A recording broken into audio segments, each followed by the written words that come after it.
Pour toi, le vélo en 2012, qu'est-ce qui s'est passé? Quels étaient les points importants? Forcément, quand on parle de 2012, on songe à...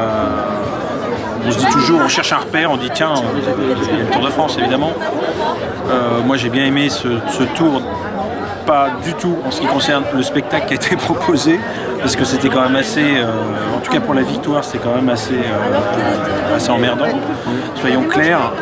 Maintenant, il y a des choses qui se sont passées pendant ce Tour de France qui étaient assez intéressantes. Évidemment, j'ai toujours un regard avec beaucoup d'affection pour ce que font les coureurs français. Je suis pas le seul, il paraît que ça fait un petit moment qu'on attend un successeur à Bernard Hinault. Donc là c'était plutôt... voilà, il y avait un frémissement qui était assez agréable. Bon, combien de temps ça fait? Ça fait 22 ans que je suis le vélo de près, le Tour de France tous les ans. Et c'est vrai que ça faisait un bon moment. Je n'avais pas ressenti ça. Donc on a envie déjà d'être en 2013. Maintenant, au-delà du Tour de France, ce qui est intéressant, c'est de noter qu'il y a eu des choses qui se sont passées aussi dans les classiques. Voir Bonnen revenir au premier plan, sans cette... Enfin, ok, il y a eu la domination sur Paris-Roubaix, mais j'ai quand même l'impression que voilà, c'était du grand Bonnen. Et pour moi, ce garçon a toujours été un grand champion. Donc le fait de le retrouver si loin de son niveau, c'était peut-être ça qui n'était pas normal. Que dire encore? Côté français, en revanche, côté classique, je trouve pas que ce soit très brillant pour l'instant. Même si Turgot avait fait deuxième de Paris-Roubaix, j'aime bien Sébastien Turgot, c'est un beau coureur. Il n'est peut-être pas dans une équipe de classique. Donc, bon, on verra ce qui se passe. Mais là, paradoxalement, alors qu'on aurait probablement dit le contraire il y a quelques années, j'ai envie de dire, moi, que il y a peut-être plus de boulot à faire dans les registres des classiques que dans le registre des courses par étapes, dans les années à venir. Voilà. Donc si les équipes françaises voudraient y arriver, de briller en fait sur les classiques, par où elles devraient passer, qu'est-ce qu'elles devraient faire? J'en sais rien, mais enfin, je suis peut-être pas qualifié pour leur dire ce qu'elles doivent faire, les équipes. D'abord, il y a un problème d'état d'esprit. Les coureurs, il faut qu'ils en aient envie. Je sais pas, moi je prends Offredo, il le dit, il le répète, il a envie des classiques. Bon, lui, il ne courait pas cette année. Donc, la question se pose pas, on ne pourra pas lui faire le reproche de ne pas avoir brillé. En revanche, l'année prochaine, à mon avis, celui-là, il va revenir avec le couteau entre les dents. Et en espérant que justement sa suspension a été un mal pour un bien. Donc c'était pas un coureur dopé lui, pas faire d'amalgame. Donc j'attends quand même le retour de ce garçon. Oui, c'est ça, c'est l'état d'esprit, c'est la volonté. C'est tellement ingrat la préparation d'une saison classique. Il faut être prêt très tôt, donc il faut s'entraîner très tôt, très dur, au moment où il fait pas forcément beau, pas forcément sous les tropiques, parce que c'est pas tout à fait le climat des classiques flandriennes. Voilà, quoi, c'est un métier difficile, coureur de classique. Et c'est pas hasard si c'est les coureurs qui sont issus des pays au climat rugueux qui finalement brillent là-dessus. Et moi je trouve ça assez admirable et j'ai beaucoup de respect pour ces coureurs. Peut-être encore un point en ce qui concerne cette année qui a confirmé d'une certaine façon l'année précédente et on va dire les 3-4 dernières années, c'est la prédominance des sprinteurs sur les courses de vélo. Et ça, un petit peu comme le Tour de France, ça m'emmerde. Ça m'emmerde de voir que finalement on a autant de courses qui se jouent au sprint. J'ai rien contre les sprinteurs, c'est magnifique un sprint. On en a au moins 2 voire 3 qui arrivent en France. Au plus haut niveau, c'est génial. Mais voir tant de courses se terminer au sprint, je trouve que c'est un vrai danger pour l'intérêt du vélo. Donc il faudrait peut-être revoir ça. Je ne sais pas comment, enfin ça serait tout un débat, mais c'est un point important auquel il faudra venir. Là-dessus, je pense qu'à un moment, Lucie avait un peu comme mission de le diminuer, justement cet effet arriver au sprint en supprimant les oreillettes. Aujourd'hui, on peut presque arriver à la conclusion que c'est pas forcément ça qui permet de réduire le nombre de sprints, le nombre d'arrivées au sprint. Non. D'abord, les courses où il y a l'oreillette, des courses où il n'y a pas, ça n'a pas changé, en tout cas pas à ce niveau-là. Il ne faut pas imaginer qu'un problème a forcément une solution unique qui sera valable dans toutes les courses. En revanche, puisqu'on parle de l'UCI, est-il normal que par exemple une course gagnée en échappée après 200 bornes en solitaire ait la même valeur en points, en tout ce que vous voulez, qu'une course gagnée au sprint où le type finalement a fait le boulot pendant les 250 derniers mètres. Enfin, a fait le boulot. Vous voyez ce que je veux dire, a fait son effort pendant seulement 250 mètres. Moi je veux le débat. Je trouve que c'est pas... Pourquoi les courses sont-elles aussi facilement contrôlées par les équipes? Alors bon, là, d'autres ont déjà apporté apporter des éléments de réponse, il faut peut-être réduire le nombre de coureurs par équipe, etc. Voilà, c'est ça, c'est ce débat-là. Il est passionnant et il en va de l'avenir du vélo. Le vélo évolue, c'est normal. Se modernise dans le bon sens du terme. Il faut veiller justement que cette modernité ne rende pas un peu trop terne, trop compacte, comme disent les anglo-saxons, les courses qu'on connaît actuellement. Et ça, c'est valable partout, hein, dans le World Tour, mais aussi dans les épreuves continentales. Et probablement aussi, je le connais moins, mais dans le secteur amateur. Tu parlais d'évolution, donc si on regarde un peu vers le futur, en 2013, donc 2013 aujourd'hui se prépare, hein, donc il y a des coureurs qui commencent déjà à s'entraîner à nouveau pour la saison 2013. Il y a le parcours du Tour de France 2013 qui vient d'être annoncé il y a 3 semaines. C'est le 100e Tour de France. C'est une édition qu'ASO a probablement voulu très belle. Qu'est-ce que globalement tu penses de ce parcours qui a été présenté ? Bah. Bon, alors si je dis comme tout le monde, ta vidéo, on va s'emmerder. Hein. Ça fait 4 fois que je dis emmerder, il faut arrêter. Là. Non, mais c'est vrai que on pourrait dire que c'est un beau parcours. Objectivement, il y a des éléments qui font que, mais je dirais presque que ce sont des éléments marketing qui font que c'est un beau parcours. Mais c'est pas, attention, c'est pas insultant pour Christian Prudhomme et ses équipes de dire ça. On s'est bien rendu compte que le parcours, on pouvait imaginer plein de choses. C'est quand même les coureurs et je dirais aussi les managers d'équipe qui décident de la façon dont on va courir. On a eu un Tour 2011 qui était passionnant, on a eu un Tour 2012 qui était aussi ennuyeux qu'avait été passionnant le précédent. Donc on voit bien que c'est pas facile et pourtant le parcours était très beau également en 2012 avec des innovations, etc. Donc voilà. Moi, en ce qui concerne le parcours en lui-même, je ne le trouve pas si extraordinaire que ça dans le sens novateur. Bon, il n'y a pas le Galibier, il n'y a pas le Tourmalet, mais il y a 2 fois l'Alpe d'Huez. Voilà, enfin, on a quand même voulu garder les grands classiques. Alors une part de Corse, bon, honnêtement, je pense pas que ça changera quoi que ce soit. Si ce n'est que ça nous fera découvrir la Corse, et ça c'est pas anodin. Tour de France en Corse, ça sera une belle fête. D'un point de vue festif, on a l'impression que tout a été très bien prévu. D'un point de vue sportif, ça sera effectivement beaucoup plus compliqué, beaucoup plus aléatoire. Les contre-la-montre, on nous dit qu'il y aura beaucoup de contre-la-montre. On a quoi, 70 bornes de contre-la-montre individuelle, une centaine de bornes en ce qui concerne la totalité, en intégrant les kilomètres de contre-la-montre par équipe. Bon, finalement, on retombe dans quelque chose d'assez classique. Puis après, il faut regarder les subtilités. Il y a, par exemple, un chrono qui va être en côte, avec un dénivelé pas possible. Bon, ça, c'est intéressant. Voilà, il y a un certain nombre de choses comme ça dont il faudra tenir compte. Honnêtement, si vous reprenez par exemple, je vous disais tout à l'heure que c'était marketing, regardez par exemple l'Alpe d'Huez, 2 fois l'Alpe d'Huez. Débat inutile, savoir si effectivement l'Alpe d'Huez, c'est surhumain de le monter 2 fois. Tous les gens qui connaissent le vélo savent que l'Alpe d'Huez, c'est pas le col le plus difficile. Et pourtant, on entend souvent, et il faudrait qu'on arrête il faudrait qu'on éduque les gens en fait à expliquer, pour leur expliquer que ce n'est pas inhumain justement. Bah oui, mais moi, je peux me dire, je connais rien en foot, que Zlatan Ibrahimovic est-il vraiment humain ? Voilà, alors parce que je connais rien au foot, je vais me poser la question. Les gens qui sont passionnés de foot trouvent ça, si ce n'est normal, extraordinaire, etc. Mais on ne va pas se poser la question de savoir si c'est humainement possible de faire ce qu'il est en train de réaliser.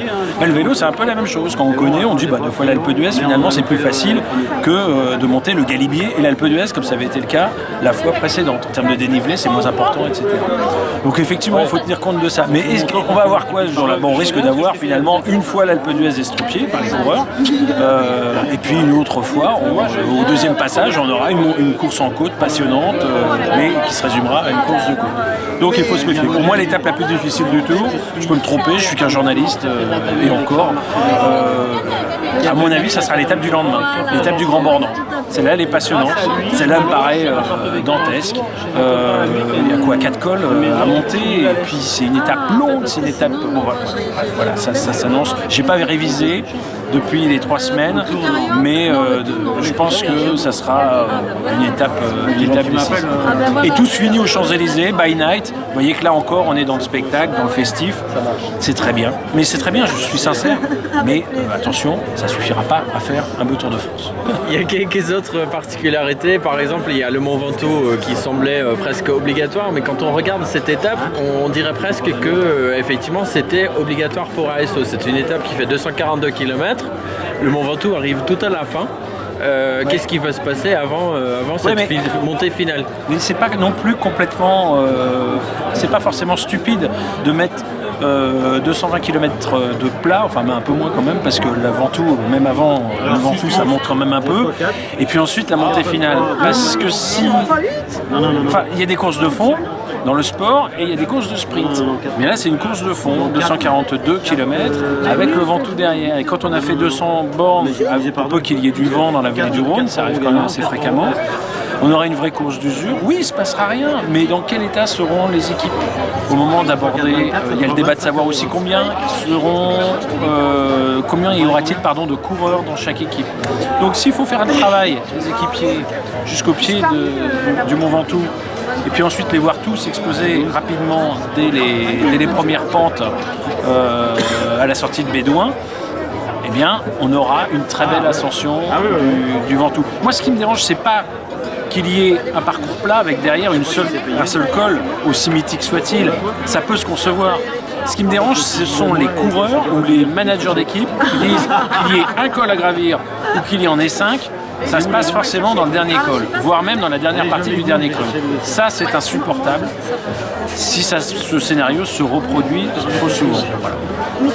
D'accord, et une autre étape particulière, c'est l'avant-dernière, donc qui pourrait être un peu l'étape juge de paix en fait de ce Tour de France. C'est l'étape qui fait une boucle en fait autour d'Annecy, mais qui arrive pareil en fait avec une arrivée en altitude, avec quelques montées aussi en début d'étape. Une étape comme ça, est-ce que ça ne veut pas dire que les étapes précédentes vont peut-être un peu être snobées en attendant celle-là? Non, mais c'est difficile de prévoir à l'avance. Si vous regardez ces dernières années, souvent on a mis une étape avec un grand col la veille de l'arrivée. Rappelez-vous le centenaire du Tourmalet, la veille de l'arrivée sur les Champs-Élysées. Rappelez-vous l'étape du Ventoux, il y a 3 ans, la veille des Champs-Élysées. Bon, on se rappelle de ces étapes, parce que le Ventoux ça s'oublie pas, parce que le Tourmalet c'était le centenaire. Rappelez-vous, je l'avais oublié, celui-là il y a le Galibier, mais c'était pas la veille de l'arrivée, Galibier. Galibier était assez passionnant d'ailleurs avec Henri Schleck, mais sinon, la veille de l'arrivée, c'est peut-être presque trop tard pour avoir un grand spectacle ou pour prendre autant de risques, parce qu'on sait qu'il n'y a pas de rattrapage, il n'y a pas de séance de rattrapage. Donc je disais tout à l'heure que souvent les coureurs avaient tendance à attendre le dernier moment pour décanter la course. Eh bien c'est encore plus vrai la veille de l'arrivée que les jours précédents, puisqu'il n'y a plus de possibilité de rattrapage. Donc rappelez-vous, le Tourmalet, Contador, Henri Schleck, on s'observe. Puis finalement, on fait la course pendant 5 km, les 5 derniers kilomètres d'ascension. Rappelez-vous le Ventoux, avec Henri Schleck qui ne voulait pas lâcher son frère Franck, avec Armstrong qui était bien content d'être là, qui se ménage une place sur le podium. Et finalement, on ne s'était pas livré à fond dans l'ascension du Ventoux. Donc, une étape de montagne la veille de l'arrivée, c'est peut-être bien, mais il ne faut pas en attendre forcément des miracles ou une course totalement débridée. Si on veut vraiment avoir une course totalement débridée et un suspense jusqu'à la dernière minute, il faut faire comme en 89, il faut faire un contre-la-montre. Et là, au moins, tout le monde, enfin personne, il y a des chances que personne n'ait la certitude du vainqueur final, si bien sûr les écarts sont assez serrés à la veille de la dernière étape. Très bien, donc ça sur le Tour de France, si vous me permettez, on parle encore un petit peu de la Coupe de France l'année prochaine. Ce soir, on est quand même à la remise de prix de la Coupe de France. Ouais. Il y a beaucoup de gens qui ne connaissent pas forcément la Coupe de France et son principe. Est-ce que, pour toi, en fait, est-ce que ce calendrier, qu'est-ce qu'il représente? Est-ce qu'il est important dans le cyclisme français? Moi, c'est un sujet qui me tient à cœur parce que quand j'étais à Eurosport, on avait travaillé justement pour essayer de médiatiser les épreuves de Coupe de France. Et je crois que j'avais montré que j'étais un producteur impliqué, mais surtout motivé par cet enjeu. Avec, à l'époque, Yvon Sanquer, qui était secrétaire général à la Ligue, avec pas mal de gens aussi qui étaient motivés parmi les organisateurs. Et c'est vrai que c'est quelque chose de difficile parce que la Coupe de France, c'est une série de courses d'un jour. La plupart d'ailleurs en France des courses d'un jour, de ce niveau-là sont Coupe de France. Mais d'un autre côté, on sait que le cyclisme est internationalisé, que les coureurs ne peuvent pas avoir comme challenge uniquement ces épreuves qui se déroulent en France sur un jour. Il y a la saison des classiques, on l'a dit, qui sont World Tour, qui les concernent, et il y a des classiques en France. Il y a des belles courses également à l'étranger, des courses d'un jour. Donc le coureur de classique, le coureur de course d'un jour ou le coureur de course en circuit, voilà, il est sollicité à droite à gauche. Malgré tout, on se rend compte qu'il y a quand même un caractère particulier à la Coupe de France, un caractère avec des caractéristiques. C'est-à-dire qu'on va noter que dans la Coupe de France, il y en a un petit peu pour tous les goûts. Et puis, alors un peu trop à l'ouest, un peu trop au nord-ouest au niveau géographique, c'est pas encore très bien, le maillage n'est pas encore parfait sur tout le territoire français, mais on y tend, il y a de plus en plus de manches, et surtout on se rend compte que ce ne sont pas seulement les équipes continentales qui sont concernées par cette Coupe de France. On sent une vraie motivation qui arrive peut-être, c'est vrai, après le Tour de France pour la dernière partie de la saison. Mais c'est déjà bien. Je peux vous dire que le challenge par équipe qui a été gagné par l'équipe Bretagne-Schuller, on a beau dire, mais par exemple l'équipe FDJ qui est elle World Tour, alors que Bretagne-Schuller est en deuxième division, le match a été à nouveau très, très intense. Cofidis était là aussi. Donc tout le monde est concerné par cet enjeu. Ça veut dire en tout cas que dans le sérail, la Coupe de France, elle est connue, si toutefois elle ne l'est pas encore complètement, on va dire, dans le grand public.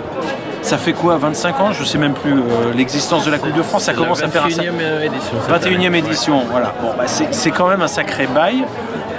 Les choses, je pense, petit à petit. Et puis il faut aussi noter que depuis, allez, on va dire 4-5 ans, on sent quand même qu'il y en a de plus en plus, que le calendrier s'étoffe en nombre d'épreuves de Coupe de France, et ça c'est une bonne chose. Pour le dynamiser, peut-être faudrait-il faire comme en Italie, c'est-à-dire... Je voulais en venir ça, effectivement. Ben oui, en Italie, l'équipe qui gagne la Coupe d'Italie, elle est sélectionnée pour le Tour d'Italie l'année suivante.